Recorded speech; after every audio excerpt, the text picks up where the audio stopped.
14 tahun sudah Kompas TV hadir menemani pemirsa sebagai salah satu pilar demokrasi.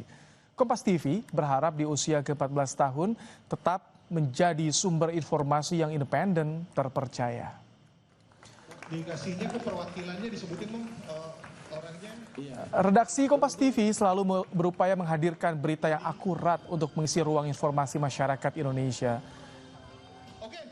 Mengusung tema Harmonesia, Kompas TV menegaskan komitmennya untuk menjaga keselarasan dan menghormati perbedaan pendapat di tengah gejolak nasional dan dunia.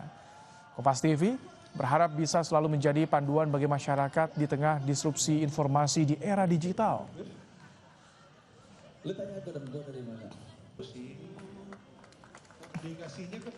Mengucap syukur bahwa 14 tahun Kompas TV bisa bersiaran menjadi televisi berita dengan tagline independen terpercaya. Kami berharap Kompas TV selalu menjadi bagian dari masyarakat untuk mencari informasi, menjadi panduan bagi masyarakat Indonesia di tengah disrupsi informasi di mana publik susah sekali sekarang membedakan mana pernyataan asli dari seseorang atau AI.